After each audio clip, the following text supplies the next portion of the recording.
السلام علیکم ناظرین، آج جو ہم احادیث اہل بیت آپ تک پہنچائیں گے اس کا لب لباب یہ ہے کہ ہر مسئلے میں کتاب و سنت کی طرف رجوع کرنا، حلال و حرام اور ہر وہ چیز جس کی طرف انسان محتاج ہے کتاب و سنت میں پائی جاتی ہے۔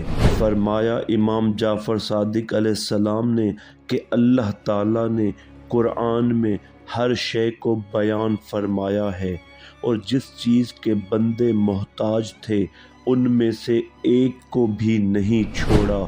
کوئی یہ کہنے کی طاقت نہیں رکھتا کہ یہ چیز بھی قرآن میں نازل کی جاتی، آگاہ ہو کہ خدا نے قرآن میں اس کو ضرور نازل کیا ہے۔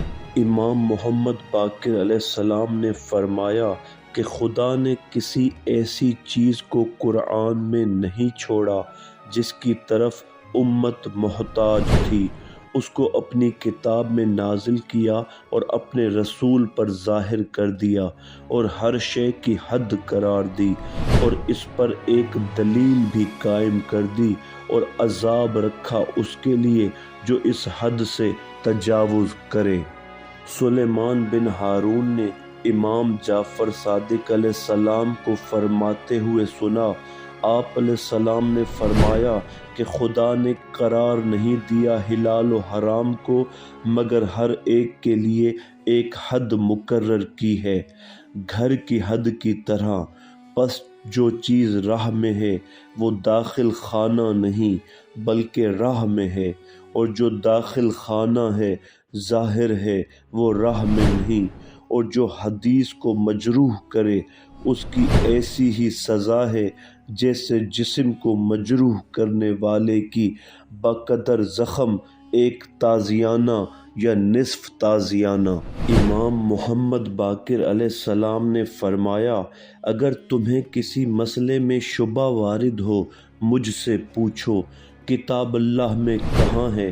پھر ایک حدیث میں فرمایا کہ رسول اللہ صلی اللہ علیہ وآلہ وسلم نے منع کیا ہے قیل و قال اور فساد، مال اور کثرت سوال سے۔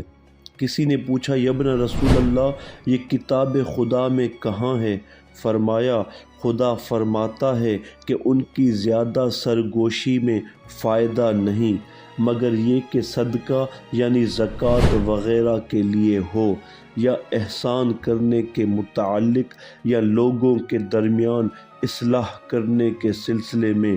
اور خدا فرماتا ہے کہ اپنا وہ مال جو تمہارے لیے سرمایہ معاش ہے بے وقوفوں کے حوالے نہ کرو ورنہ وہ تلف کر دیں گے۔ خدا فرماتا ہے چیزوں کے متعلق سوال نہ کرو کہ بعض چیزیں ایسی ہوں گی اگر تم پر ظاہر کر دی گئیں تو تم کو برا معلوم ہوگا۔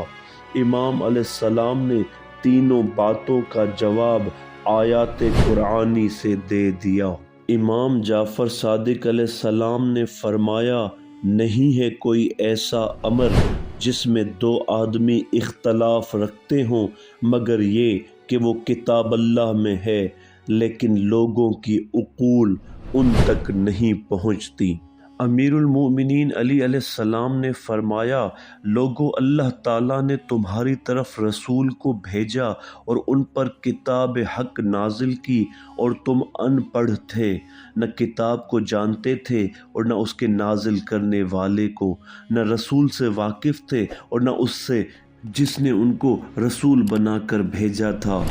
حضرت کو اس وقت بھیجا جبکہ رسولوں کی آمد کا سلسلہ قطع ہو گیا تھا اور غفلت لوگوں پر چھائی ہوئی تھی اور جہالت اور فتنوں کا دورہ تھا اور پیغمبروں کے کاموں سے روگردانی اور امر حق میں اندھا پن اور ظلم و جور کی زیادتی اور آتش حرب کی ہر وقت شعلہ فشانی اور دنیا کے باغوں پر زردی چھائی ہوئی ہے، اس کی شاخیں سوکھی ہوئی ہیں اور اس کے پتے بکھرے ہوئے ہیں، اس کے پھل میں مایوسی ہے، اس کا پانی زمین کی تہ میں گھسا ہوا ہے، ہدایت کے نشانات مٹے ہوئے ہیں، ہلاکت کے نشانات ابھرے ہوئے ہیں۔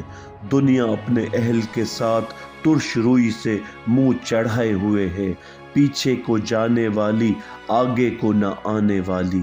اس کے پھل فتنہ ہیں، اس کا کھانا مردار ہے، اس کا شعار وہ کپڑا جو نیچے پہنا جاتا ہے خوف ہے، اس کا دثار جو کپڑا اوپر پہنا جاتا ہے تلوار ہے۔ اس نے اپنے اہل کے ٹکڑے ٹکڑے کر دیے اور ان کی آنکھیں اندھی کر دیں اور ان کے ایام کو تاریک بنا دیا۔ ان دنیا والوں نے اپنے رحم کو قطع کیا، آپس میں خون ریزی کی، اپنی لڑکیوں کو زمین میں دبا دیا، حالانکہ وہ انہی کی اولاد تھیں۔ انہوں نے دنیا میں عیش و راحت کو طلب کیا اور اللہ سے ثواب کی امید نہ رکھی اور اس کے عذاب سے نہیں ڈرتے ہیں۔ ان کے زندہ اندھے اور ستمگار اور ان کے مردہ دوزخی اور نجات سے نا امید۔ پس لائے حضرت رسول خدا صلی اللہ علیہ وآلہ وسلم ان کے لیے ایک دستور جو کتب سابقہ میں تھا اور تصدیق کی اس کی جو سامنے ہے، یعنی انجیل، اور اس قرآن میں تفصیل ہے حرام اور حلال کی۔ پس اس کی صفتوں کو بیان کرو، وہ تم سے نہیں بولے گا، میں تم کو خبر دیتا ہوں کہ اس میں ان چیزوں کا بھی علم ہے جو گزر چکی اور ان باتوں کا بھی ہے جو آنے والی ہیں قیامت تک، اور تمہارے نزاعات کا فیصلہ بھی ہے، اور جن باتوں سے تم اختلاف کرتے ہو وہ بھی اگر تم مجھ سے ان باتوں کو دریافت کرو تو میں بتا دوں۔ امام جعفر صادق علیہ السلام نے فرمایا، میں فرزند رسول صلی اللہ علیہ وآلہ وسلم ہوں، میں سب سے زیادہ کتب خدا کا جاننے والا ہوں۔ اس میں ابتدائے خلق کا حال بھی ہے اور جو قیامت تک ہونے والا ہے وہ بھی۔ اس میں آسمان کی خبر بھی ہے اور زمین کی بھی، اس میں جنت کی بھی خبر اور دوزخ کی بھی، جو ہو چکا اس کی بھی اور جو ہونے والا ہے اس کی بھی۔ حد میری نظر کے سامنے یہ سب چیزیں ایسی ہی بدیہی ہیں جیسے میری ہتھیلی میرے سامنے ہے۔ خدا فرماتا ہے اس قرآن میں ہر شے کا بیان ہے۔ امام موسیٰ کاظم علیہ السلام سے سماع بن مہران نے پوچھا، کیا ہر شے قرآن اور سنت نبی میں ہے؟ جو لوگ کہتے ہیں اس میں ہر شے جو آپ کہتے ہیں کیا وہ بھی ہے؟ امام موسیٰ کاظم علیہ السلام نے فرمایا، ہر شے کتاب اللہ اور احادیث نبوی میں ہے۔ سبحان اللہ! ان احادیث سے پتہ چلا کہ ہر چیز، ہر مسئلہ کتاب و سنت میں موجود ہے۔ اگر ہم اہل بیت رسول کے دروازے پر آئیں تو اللہ تعالی ہمیں حق سے روشناس کر دے گا اور ہمارے سارے مسائل حل ہو سکتے ہیں اور ہم اپنی منزل مقصود کو پا سکتے ہیں۔ اللہ تعالیٰ سے دعا ہے کہ اللہ تعالیٰ ہمیں اہل بیت رسول کی اطاعت کرنے کی توفیق عطا فرمائے۔ آمین بجاہ النبی الامین۔ صدق اللہ العلی العظیم۔